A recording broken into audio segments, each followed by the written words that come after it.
BN24 news पर आपका स्वागत है। जैसा कि आप आज देख रहे हैं, मैं पहुंचा हूं अपने वार्ड 7 में, जहां पर लोग आज अच्छी तरह से वोटिंग नहीं कर पाए।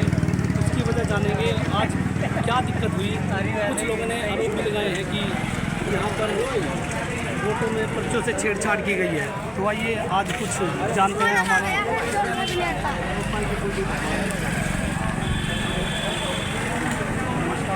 नमस्कार जी। जैसा कि आज कुछ लोगों ने हमें बताया कि वो वोट नहीं कर पाए, तो इसके बारे में आप क्या बताना चाहिए? हाँ, वोट ना कर पाने का कारण ये है कि हमारे यहाँ कम से कम 4 बूथों का ऐसा देखने को मिला। बूथ नंबर 85 और बूथ नंबर 86 जो कि देवी मंदिर पब्लिक स्कूल वार्ड 7 का ये बूथ है। और इसमें जब हमें पता चला कि वहाँ कुछ EVM मशीन खराब हो चुकी है, उस खराब होने के कारण खराबी, तकनीकी खराबी क्या थी वो तो वही कह सकते, बता सकते हैं। लेकिन उसके कारण लोगों ने पौना घंटा सुबह लाइन में लगकर वापस चले गए। जब उनका वो मशीन ही चल रही तो वोट वेट पूरा करेंगे लोग, कैसे वोट कर पाएंगे? तो जो एक बार आकर के लाइन में लगा, लाइन में से लगा करके वो वापस घर चला गया, तो दोबारा वोट डालने के लिए आया। कुछ वोटर लिस्ट के बारे में भी हमें खबर मिली थी कि हाँ। वोटर लिस्ट के कुछ अजीबोगरीब तरीके से बनाई गई है, उसके बारे में उसका दोनों मैं बता रहा हूँ आपको। वहाँ पे जो है ना दूसरी वो मशीन लाई गई। पहले वाली में 73 वोट डले, दूसरी पर लगा करके दूसरी चालू की गई, उसमें करीब पौना घंटा खराब हुआ। दूसरे उसमें भी ऐसा ही रहा, बूथ में 91 पे। दूसरा हमने यहाँ देखने में मिला, जो हमारे यहाँ पे बूथ नंबर यहाँ पे देवी मंदिर इसमें सरकारी स्कूल में 3 बूथ है हमारे, 85, 86, 87। उसमें जो है, इसमें इनका यहाँ हमें देखने को मिला कि लोगों का वोटर लिस्ट में नाम है, ऑनलाइन वोट निकाल लिए उसका नाम था, और नाम उसमें जैसे कि 1077 वोट नंबर था उसका। जब वहाँ अंदर गया तो कह रहे कि आपकी वोट हमारे पास है नहीं लिस्ट में, और लिस्ट में देखा तो उनकी 1043 तक वोटर लिस्ट है। तो ऑनलाइन उनकी वोट बढ़ चुकी, और उनकी लिस्ट में जो है ना वोट लिस्ट में नहीं है नाम। वो कह रहे हैं ये वोट नहीं डलेगी। हमने उसकी आवाज़ उठाई, बल्कि यहाँ सेक्टर जो मजिस्ट्रेट आए थे उनको भी हमने बताया। उसने कहा कि ये प्रचार ही बताएगा इसके बारे में। तो मैं समझता हूँ कि जिस तरह से आज देखने को मिली नगर निगम के चुनाव में, मुझे लगता है कि कहीं ना कहीं जो प्रशासन है यहाँ का, वो मिली भगत करके चुनाव जितवाना चाहता है। अभी मैं आप यहाँ बैठे हैं इस बूथ नंबर पे। अभी यहाँ देखिए कैबिनेट मंत्री जो कृष्णलाल पंवार जी हैं, उनके बेटे यहाँ बैठे हैं, और बॉडी गार्ड वो अपने साथ लेके आए थे। वो किस कैपेसिटी में लेके बैठे हैं? लेकिन क्या है कि लोगों को प्रेशर ये हो कि उनके साथ तो पुलिस प्रशासन नहीं है, मंत्री का बेटा यहाँ बैठा है, जब वोट नहीं है वोट करने के लिए बैठा। लेकिन किस अधिकार में हम पूछना चाहते हैं सरकार से, किस अधिकार का उल्लंघन किया जा रहा है? किस अधिकार से गनमैन लेकर के, बड़े कमांडर लेकर के यहाँ बैठा हुआ है? उनके पापा है।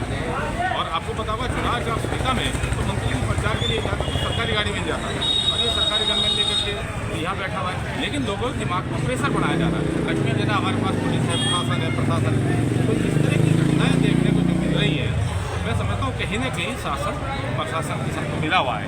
इसमें चुनाव फेयर नहीं हो रहा है। इस तरह से हमें आशंका है इस तरह की, कहीं ना कहीं ये लोग दिलो दिमाग पर के वो ज़बरदस्ती इसमें प्रेशर बना करके ये चुनाव जीतना चाहते हैं। ये जिस तरह से इस हिसाब से देखें कि वोट प्रतिशत भी बहुत कम होगा। हाँ, जिस तरीके से लोग परेशान हैं। लेकिन वो इसलिए है, उसका मैंने आकलन किया, क्योंकि मैं भी लंबे टाइम से अनुभव राजनीति का रखता हूँ।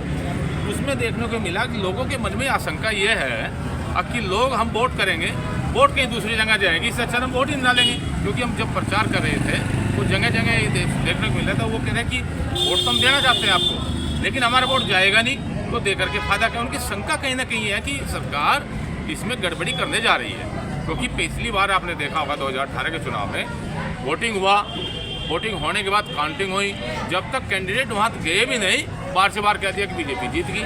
तो वही आशंका उसको देखते हुए लोगों के मन में ये विचार है कि हम वोट देने का फायदा क्या, जब जीतेंगे तो वही।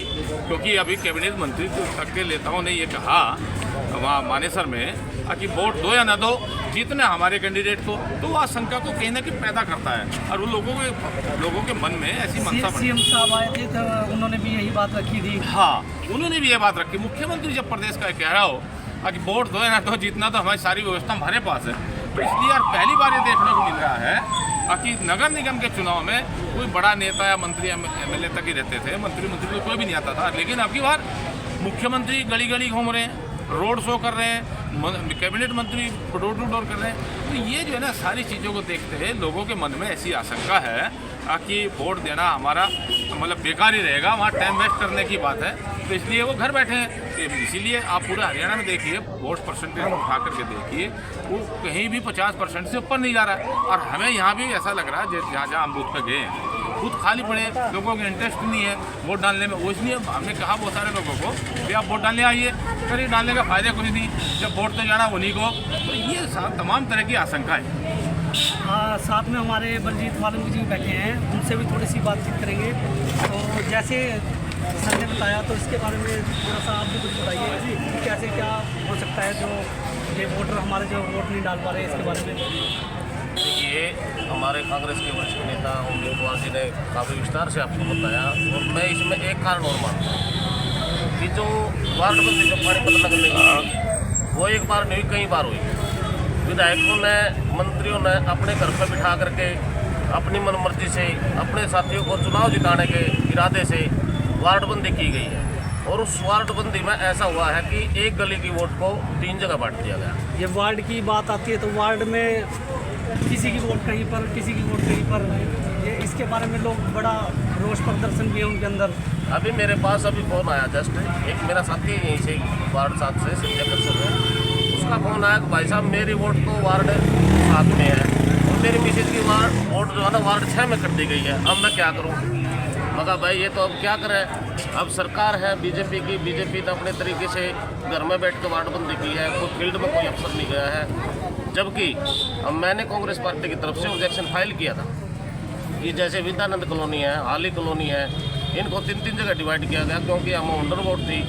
मोहम्मदन वोट का बीजेपी को ये लगता था ये हमें नहीं पड़ेंगी, तो इनको 3-3 जगह बांट दिया गया। जहाँ SC कैटेगरी की जैसे राजीव कॉलोनी है, रानी महल है, उनको भी 3-3 जगह वोटों में बांट दिया गया, क्योंकि इनको आशंका थी कि ये वोट हमारे को नहीं मिलने वाले हैं, इसलिए उनके थोड़े थोड़े वोट अलग अलग कर दिए। उन एक घर में से 2-2, 3-3 जगह वोट बट गए हैं। तो इसलिए भी ये परसेंटेज घटने का कारण है कि आदमी ये सोचता है भाई मेरी वोट तो वहाँ है, मेरी वहाँ है, मैं नहीं जाऊँगा गिरने के लिए। और दूसरा जो ऑनलाइन जो वोट बन रही है, जैसे भाई साहब ने बताया ऑनलाइन वालों को भी वापस भेज रहे हैं। जब ऑनलाइन वोट बन गई है, चुनाव आयोग ये कहता है कि आपकी ऑनलाइन वोट बन गया, वोट डाल सकते हो, लेकिन अधिकारी उसको वापस भेज रहे हैं। तो ये सारा जो है ना मिली भगत है। चुनाव आयोग है उसकी निष्पक्षता पर सवाल खड़े हो गए हैं, और पूरी जनता के मन में एक ही बात है कि जो है निष्पक्ष तरीके से जो मतलब कहीं ना कहीं बीजेपी को डर है कि हमारी सत्ता हाथ से निकल ना जाए, तो इस तरह के ढकोसलेबाजी वो कर रहे हैं। अब देखिए यहाँ वार्ड 7 से एक साधारण सा व्यक्ति है भोपाल राठी, जिसको कांग्रेस पार्टी ने, एक गरीब समाज से है, कांग्रेस पार्टी ने उसको टिकट दिया है। और यहाँ पर उसके मुकाबले में जो कैंडिडेट है वो अशोक कटारिया जी है, वो पहले 2 बार के पार्षद है, कृष्ण लाल कुमार कैबिनेट मंत्री है 2 बार के, उनके रिश्तेदार हैं। अब उनको इतना खौफ है कि वो सुबह से यहाँ बैठे, उनका लड़का है गनमैन लिए हुए हैं, जबकि आचार संहिता का खुला उल्लंघन है। ना तो वो MLA है, ना वो कहीं से पार्षद है, ना उसकी यहाँ वोट है। लेकिन एक जनता में एक माहौल बनाने के लिए, एक सरकार का दबाव बनाने के लिए, इसलिए वो यहाँ बूथ पर बैठे हैं। लेकिन ये जो चुनाव आचार संहिता का जो उल्लंघन है ना, वो कांग्रेस पे ही लगता है, ये भाजपा वालों पे नहीं लगता। ये भाजपा देख ले खुले हम तो उठ रही है। हम आपके चैनल के माध्यम से आप भी बात कर लो, पूछ लो, आप पूछ सकते हो भाई आप किस अधिकार से बैठे हैं। बूथ में भी सारे बाहर के लोग बैठे हैं, कॉलोनी का एक भी आदमी नहीं है यहाँ।